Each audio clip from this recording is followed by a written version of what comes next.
I'm getting to learn a little bit about your area of the country, which is really great. And by the way, I've been in Santa Fe. It's a beautiful city, and Albuquerque as well.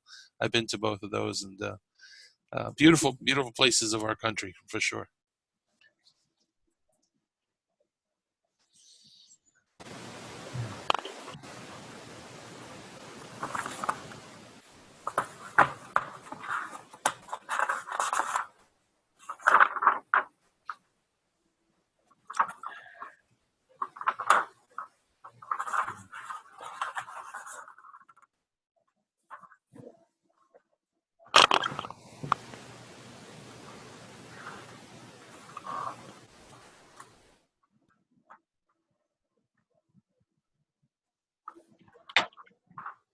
So, Deborah, while we're waiting, do you find Rick Akins? Say that again? You're the sergeant at arms, right? Yes. Do you find Rick Akins? Oh, not too often. Not too often. Is that because he does not deserve to be fined, or because he was a past district governor? No, because he does not deserve to be fined. Not because he was a past president or a past district governor. I have no qualms about fining anybody if the fine is appropriate. Excellent. I'll be there on Wednesday.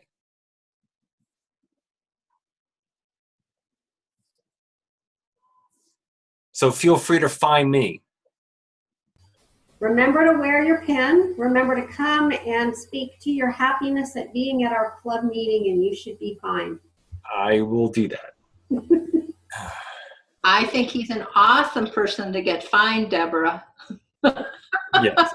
So, off the record, what can you tell me about him I should fine him for? Oh, well, I mean, you know, his head is a little shiny. Okay.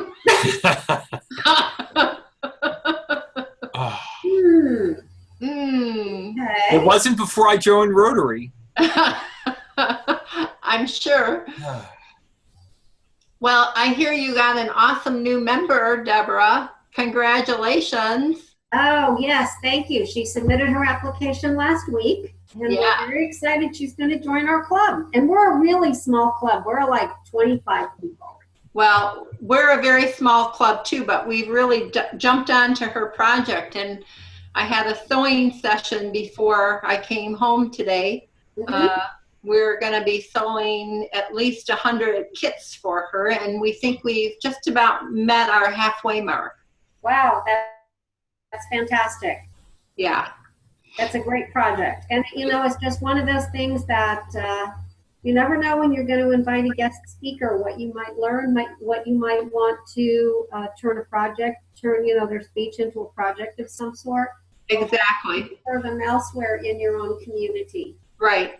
And Cheryl talked about Rotary Connections. I was able, through actually someone here in Albuquerque, make a connection for her in Nepal. Yeah. So it's amazing. It is. It just sometimes it just blows you away how these things unfold. Yeah, but it takes a little bit of time. Yeah. Okay, I'm going to go away because I think it's Jeff's turn. Okay. So we are 2/3 of the way through, and I'm going to be talking about ethics and vocational service, which I remember vividly when I was an RGA student about 5 years ago. I was fairly new to Rotary, and vocational service was the one that didn't immediately make sense to me. It took me a while to kind of reconcile where vocational service kind of fits into the overall purpose of Rotary and how we work. And this session I found especially helpful because it took two concepts that one I understood somewhat, the other one I didn't, and it kind of melded them together. If this is working correctly, you should all see kind of a blown up view of the first page of this session. Do you all see that? Mm-hmm. I'm assuming that the three of you, Deb, Deborah, and Bill, that this is the first Rio Grande Academy session that you've taken. So the materials are new. Yes. Correct. Okay.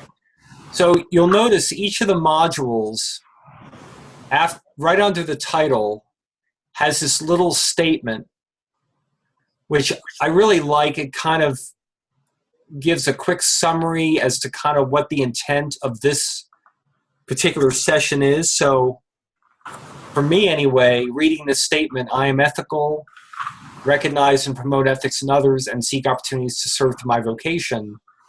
If I didn't understand anything else about ethics and vocational service, that one statement would help me.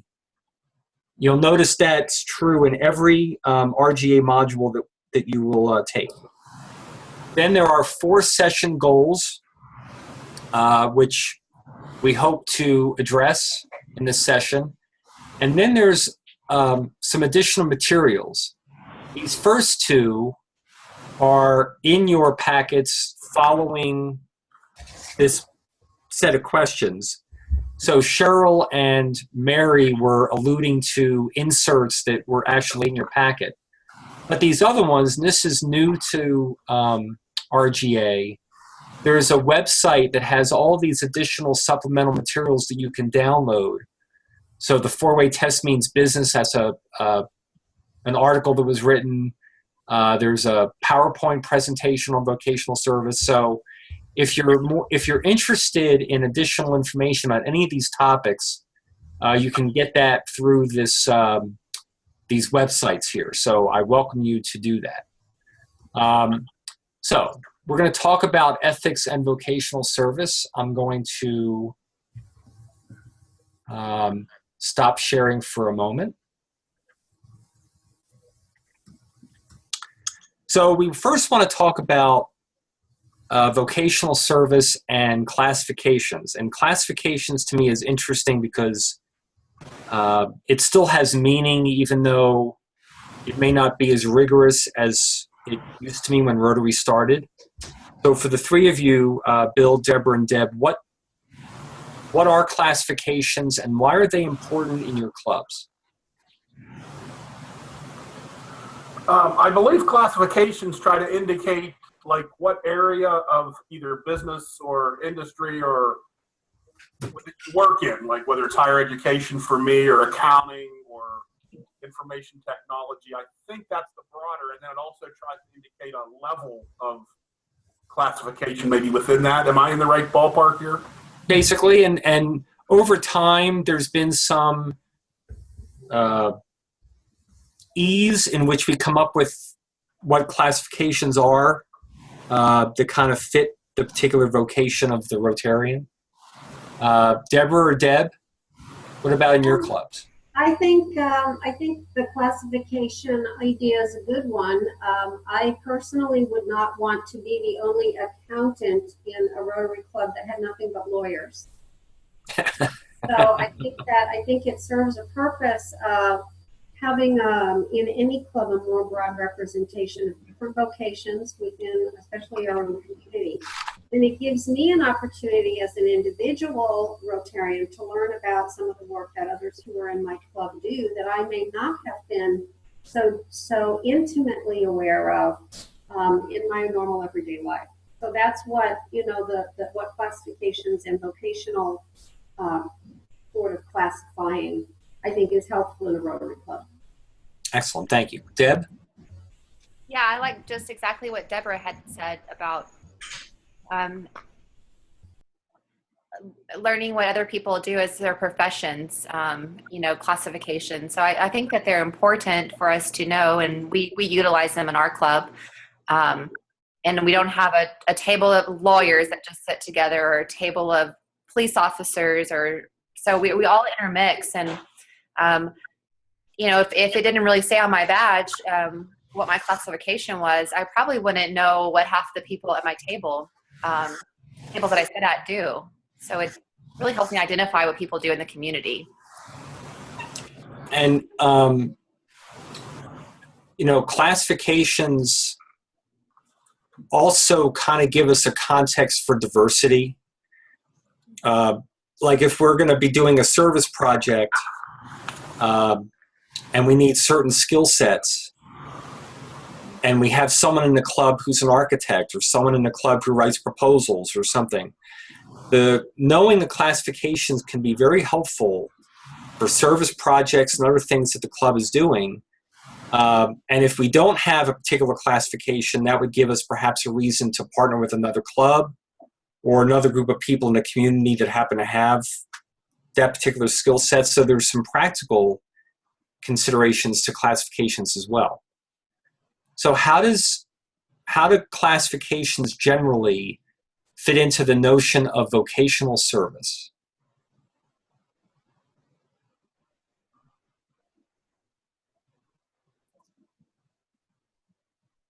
Or maybe better yet, what is vocational service and why are classifications a critical component to that?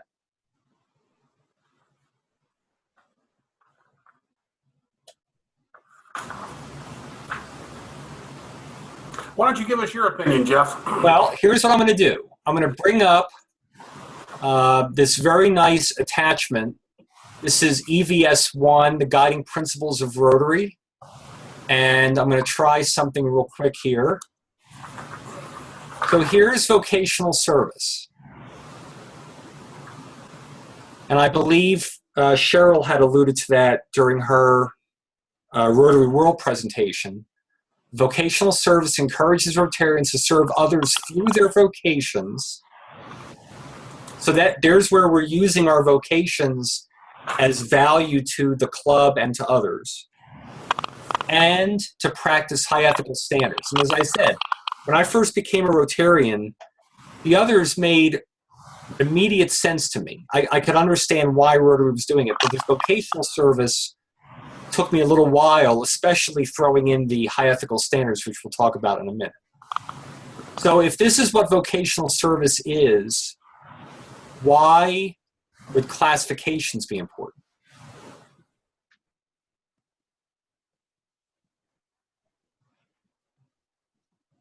Well, again, I think that speaks to the diversity that sort of sits within the club itself. That if you had, again, I'm kind of go back to the same place. If you had a Rotary Club that was made up entirely of accountants and nothing else, it would be hard for each of those members of the club to be able to share their vocation and to serve others, because there wouldn't be enough diversity of vocation to go and plan and execute a project.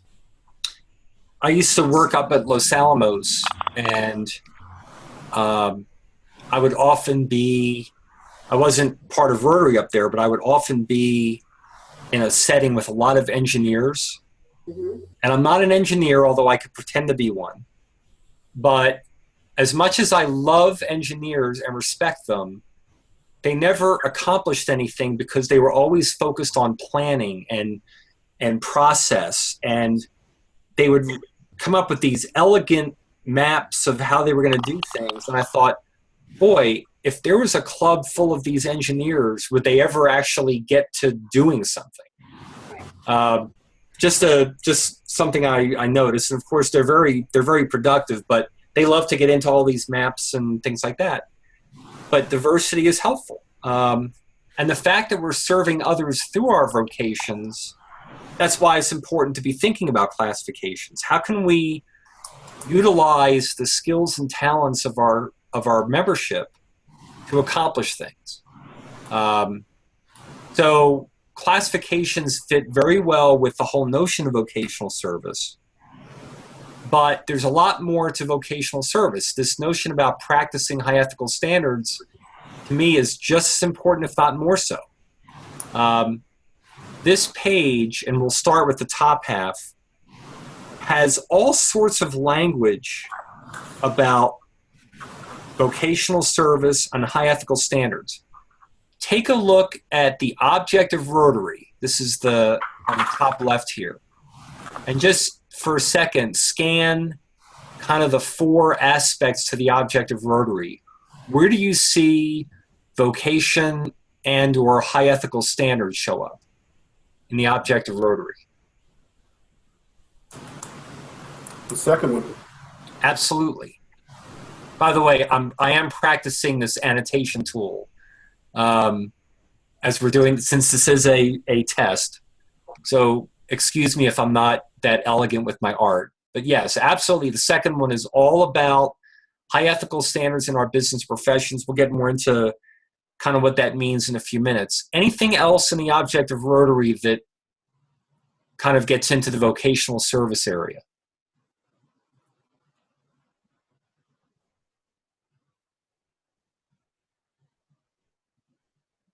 Deborah? Well, I'm actually looking at another handout as a complement to the one that you have shared on screen that gives you some ideas for vocational service. And I want to go back for a moment to RILA, which is a really wonderful summer camp for young people. And I think that that's a great way to use your vocation as a Rotarian to serve those young people by being part of something like RILA and introducing them at a very impressionable time in their own lives to the kinds of career opportunities or vocational opportunities they might want to think about, as well as seeing someone who's up there in front of them introducing their vocation, someone who is practicing good and ethical business standards. I totally agree, and I would add both Interact and Rotaract to that as well. Yes. Think about the Rotaractors. They're typically in college and they may already have their career in mind, but the idea that you can share with them your vocational experiences can only be helpful to them as they're thinking about what they're going to be doing, as well as the Interactors. Absolutely. Right. I also think another neat thing about vocational service is the ability to have members of your own club get up and speak about their vocation. A lot of times we think, doctor is a doctor is a doctor. Well, no, they're not. There's many areas of specialty. An accountant is an accountant. Well, no, not necessarily. So I think it gives us, under the area of vocational service, to learn more about some of the areas that are very specific in someone's vocation that we might not otherwise have the opportunity to learn about if it weren't for having a fellow club member in that particular vocation. So I think those are nice opportunities as well to learn more about each other and to provide an opportunity for service through introducing our vocation to our fellow club members. Absolutely. And, when Rotary started, it was all about people from different businesses getting together and kind of using that diversity to learn about each other and to do things. So that learning about each other is extremely important and what they do. Mm-hmm. Look at the third object of Rotary. And I found this one, this wasn't really brought up in a training, but, the application of the ideal of service. So think about the ideal, there's values in that. In each Rotarian's personal, business, and community life. So then again, the notion about applying the ideal of service in our business life. I don't know how many of you, and I don't remember how this started, but there are a number of Walgreens pharmacies that have the four-way test in the back up on their wall. And I don't know whether that's because the founder of Walgreens was a Rotarian or they just fell in love with the four-way test. But they said, this is our credo. This is how we operate. This is how this business functions. And so they apply basically this four-way test into how they run their business. And by having it up there, on their wall, it kind of reinforces not just to the employees, but also to the customers. This is how we're going to do business with you. So again, I find that very comforting that the four-way test is more than just what we recite at Rotary meetings, but it's also how we live personally, but also professionally. Jeff, I was going to throw in sort of a tangential idea here, and it may sound selfish, but I think our organizations that we work for are great benefits by having us as members in Rotary, because I think my ethics professor once told me that ethics is our morals in action. And so when we come back from meetings and we're talking up Rotary and the projects that we're excited about, but in a way, it also improves our integrity at work as well. I mean, we have a higher standard of what we deliver to our colleagues and things. So from that perspective, it's sort of selfish, but it helps both ways. Absolutely. And that was, I think, my first aha when I took this session, was that it does go both ways. That is, we bring our vocation to Rotary, and we bring ethics and values about how to live and how to work and how to respect people back to our businesses. And from a business standpoint, that's good. I mean, again, by putting it up there, we're letting everyone know this is how we operate. And of course, we have to live up to that. They're not just words on a page, but it really does go both ways. Totally agree. I'm going to scroll down to the second part. And the only reason I didn't put the whole page up is I didn't know if I put the whole page up, it would be too small to read. So the second half is the four-way test, which we're all familiar with. And then the Rotary Code of Conduct, which I didn't see much about the Rotary Code of Conduct until I took the Rio Grande Academy. But take a look at the four kind of pieces of the Code of Conduct. Where do you see ethics and vocational service in that? Well, I think in all of them. Yeah. They're in all of them, in all four of them. Definitely number 3, though. Definitely number 3. Integrity and high ethical standards in professional life, and number 1. Mm-hmm. Deal fairly with others and treat, so to me, the big aha was that in spite of the fact that I had less understanding of vocational service than all the others, when it comes to the guidelines of Rotary, it's actually there's more language in here about vocational service than anything else in Rotary. Which to me, I think is good because it's foundational. It's kind of our bedrock of who we are, how we treat others, whether it's personal, professional. So that was a major aha for me. So as you think about the guiding principles, and whether, so Deb, you're the president at the Hobbs Club. If you happen to have an assembly and you happen to be talking about vocational service, all the ethical standards and how we have that two-way relationship is a nice thing to remind Rotarians about, because to me, vocational service is one of the ones that we don't remind our club members about often enough. Go ahead. That was actually, as we're talking about this, and I'm kind of getting ready for our first assembly, this is, my notes say this is the topic I want to go over. Oh, excellent. And do you have a vocational service committee? No, we do not. Okay. And Jeff, as I'm reading these, if I may insert, I'm seeing all of these hooked back to the phrase of service above self. So you don't just show service above self while you're at Rotary, you show it while you're at work and living the rest of your life. Absolutely. Cannot agree more. Any other comments about just how abundant ethics and vocational service show up in these guiding principles, including service above self? Well, I don't know if it's directly, Jeff, but I think we're finding more and more research that the mentoring aspect, so you as an experienced X can really help our young people today understand what it takes to be an X, whatever profession it is. And I think we owe it to this generation, because I don't think they're getting that level of mentoring that maybe many of us had as we grew up. So I think that's one of the things that's lacking. I agree. And I'm not that familiar with other civic organizations.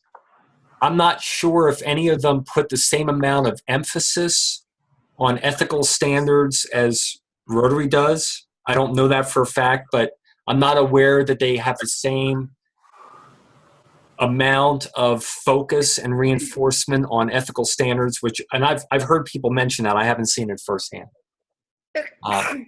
Bless you. Thank you.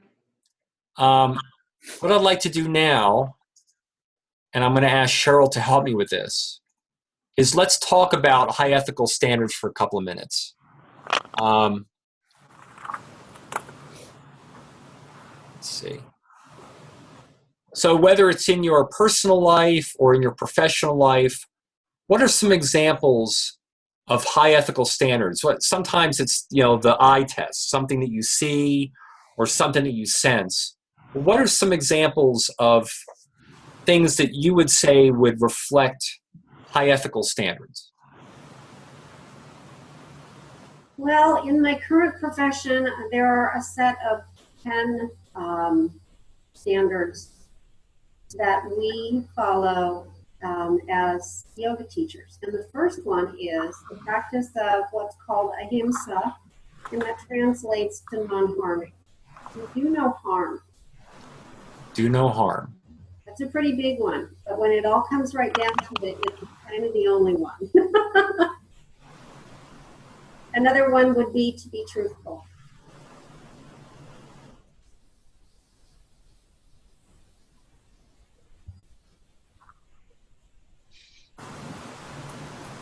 I think fairness is very important for me as an individual. I don't know about you all. I'd be interested in your feedback on this, but in the four-way test, as many times as I have tried to apply that to my own life, the one that I tend to dwell on the most is it fair to all concerned?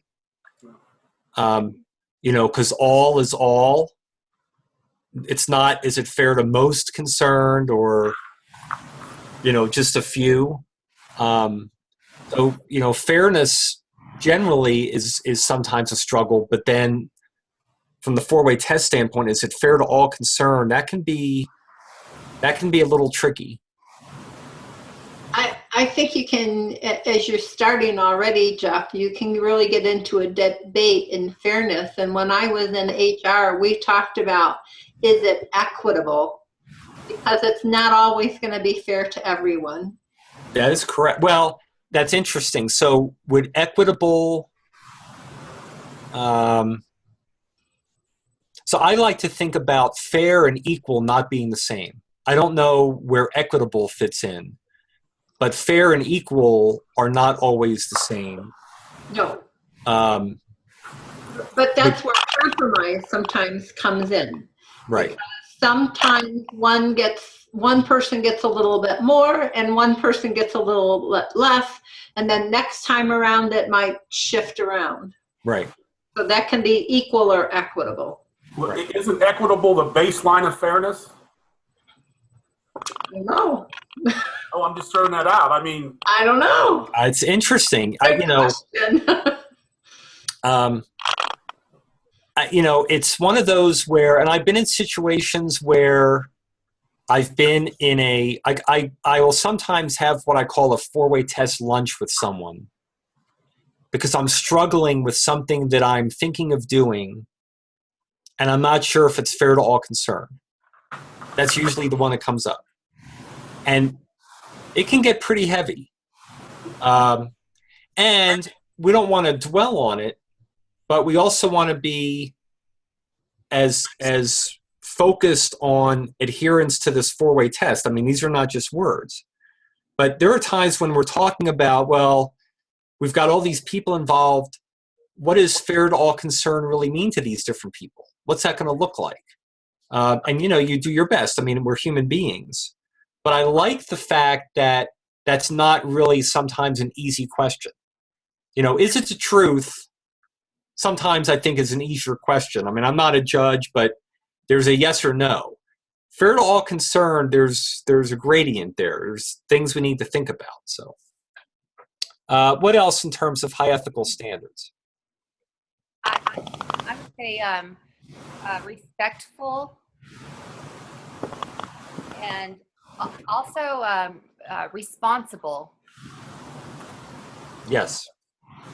By the way, are you noticing, and this was not planned, but this list is looking a little bit like an earlier list? A little bit? You're not going the leadership Recognize- route here, are you, Jeff? I'm sorry? You're not going the leadership route here on me, are you? Well, I mean, some of these showed up in the leadership one, and I think that's very reasonable, right? What else in terms of high ethical standards? I think practicing moderation or balance and being tolerant. Yes.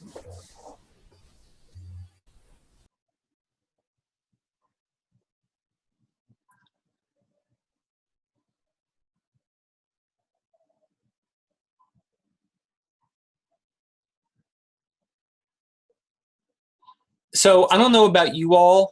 My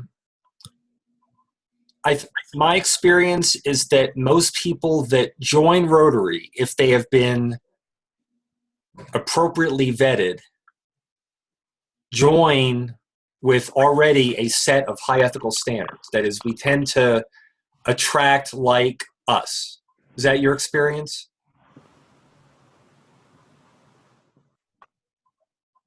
Or is that not quite? I mean, it may not be a good fit, but people that get attracted to Rotary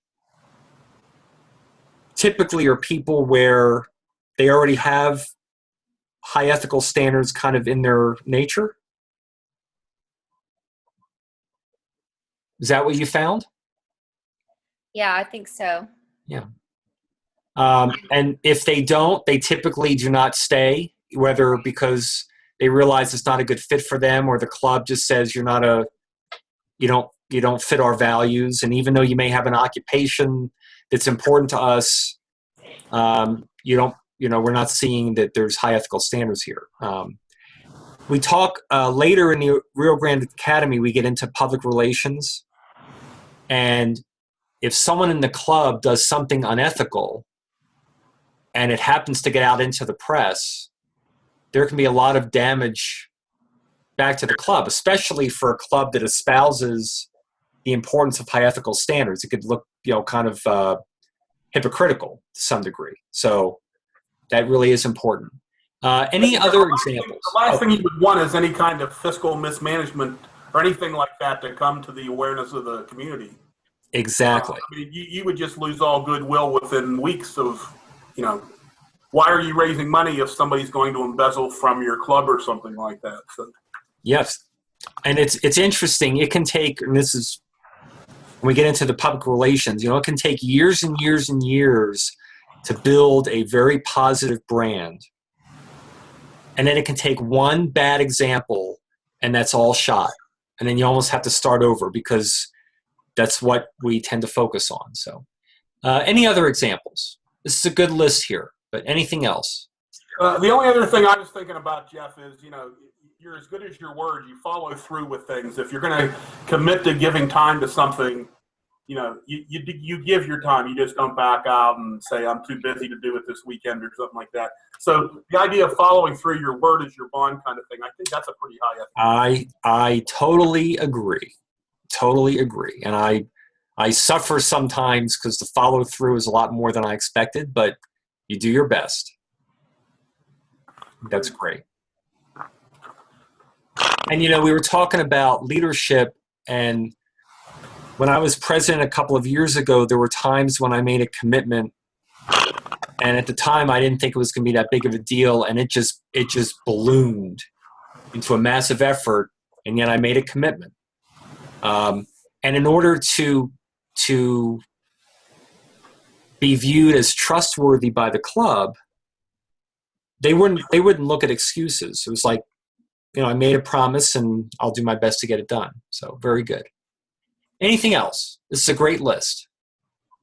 And again, things that we should be able to bring back to our vocations, not just us, but our club members, and say, if we're Rotarians, this is how we should be acting, behaving. This should be, you know, kind of how we do things, not just when we're wearing our Rotary pins, but in our business life, our personal life, all of that. Anything else? If not, I'm going to stop sharing the screen. Cheryl, thank you for taking the notes.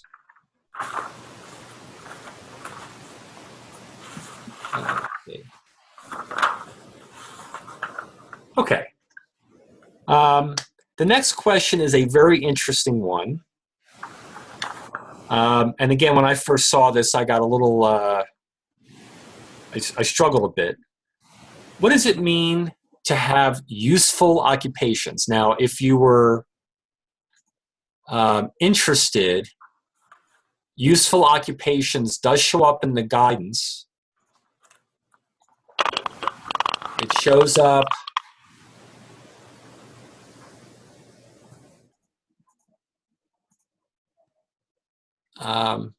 in that second object of Rotary, the recognition of the worthiness of all useful occupations. What do we think they're talking about when they talk about useful occupations? Any ideas? By the way, I've been told I'm in a useless occupation, but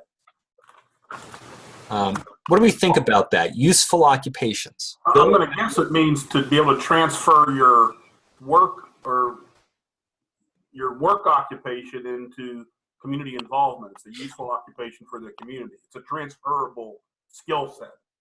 Right. So useful the things that we are trying to do in our clubs. If we're in a small club, so Deborah, the Sunrise Club is fairly small. Yes. So there's probably times when it would be nice if you had someone in the club that had a useful occupation, but you don't. Yes, I suppose that could be the case. For example, one of our, and that's a really good question to ask. Our big project, community project of the year, is holding a gala and a silent auction to raise money to provide nursing scholarships.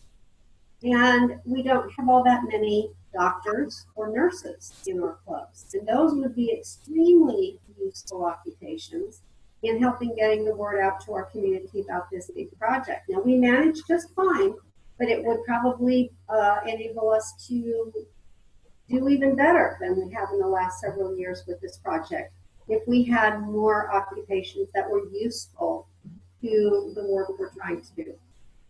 So that sometimes becomes part of a membership recruitment strategy. Yes, most definitely. You know, here are the things that we want to do this year or the next couple of years. When we look around and look at the classifications, look at the vocations, boy, it'd be really nice if we had someone with this particular skill set or experience. Mm-hmm. Let's see if we can recruit someone, you know, targeted recruitment, you know, approach them and say, look, we really could use not just your ethical standards and your values, but boy, you've got a skill set that would be a great opportunity for us. Would you be interested? And sometimes that's a nice way of kind of tying all of this to membership, which is obviously a big deal. Right. Okay, another question we want to look at is how do we promote Rotary's high ethical standards in our vocations? Now, I don't know if some of you may be retired, but even if you're retired now, back when you were working, how would you promote Rotary and its ethical standards in your vocational life?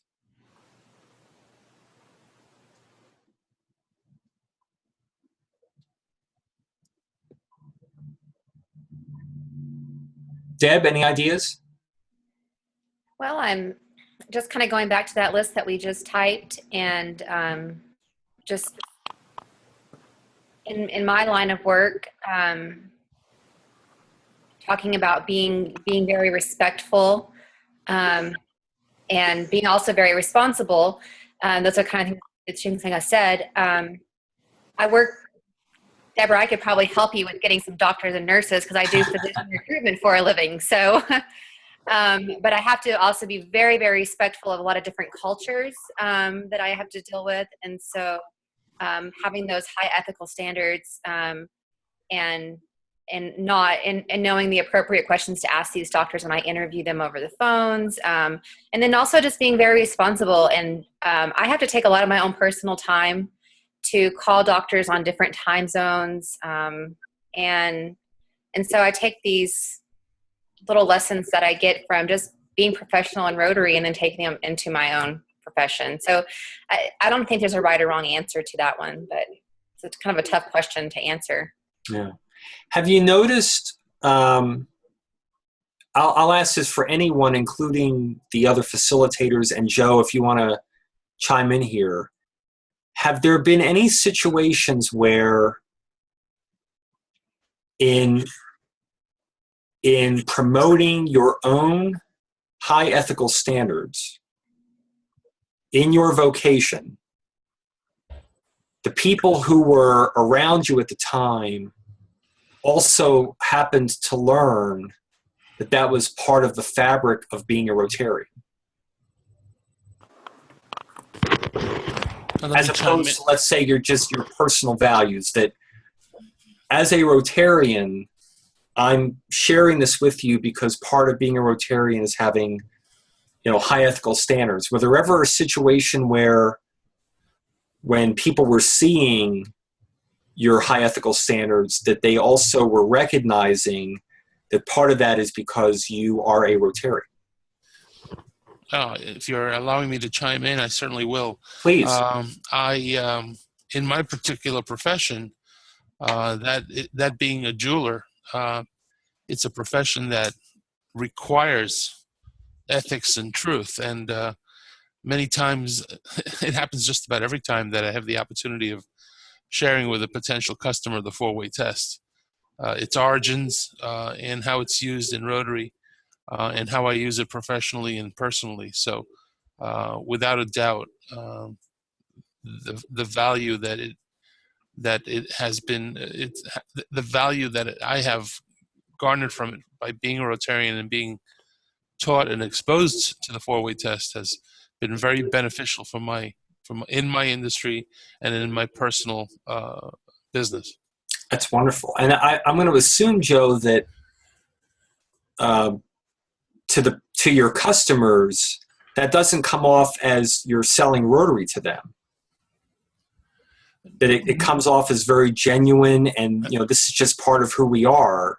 Absolutely. Not, boy, do I have a great deal for you. We'd like to have you join our club, kind of a thing. No, that's never the intent, nor is it my position. I many a time after I've recited the four-way test to my potential customer, and we're finished doing the diamond deal.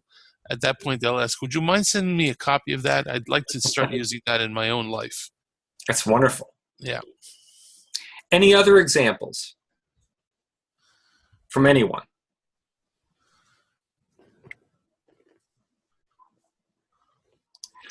I don't think I can give you another example because I think Joe's was great, but I think that my core values were there before I was a Rotarian. Right. So I think those still come through, and I can't say that, things about Rotary have changed that, or I don't know how to express that. Well, I mean, if I'm listening to what you're saying, Mary, you already had these principles and these values. Rotary was a good fit for you because Rotary reinforces those values very, very significantly. So it's a good fit for you. It's not that you're pitching Rotary, but right. But Rotary gives me the opportunity to reach out to others in the community and demonstrate those another way, in the same way. Any other examples? Do we just have a couple minutes left? Well, I was going to say, I work in the area of institutional research, so I see a lot of sensitive information in our institution. I see how people vote on initiatives. I see how faculty vote for each other on committees. So, I mean, it's the currency of my profession is that I'm trusted with the information that comes through my office, and I take that oath very deeply. And so, you know, our president relies on me to say this is a valid process that we're going through. So I can't share the details with people outside the office, kind of thing. So that's sort of ingrained in what I do. Right.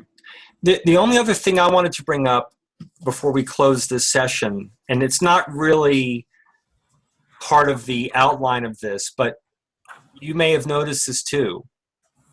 Have you noticed that other than just your friendships with people in your club, that you will often do business with Rotarians?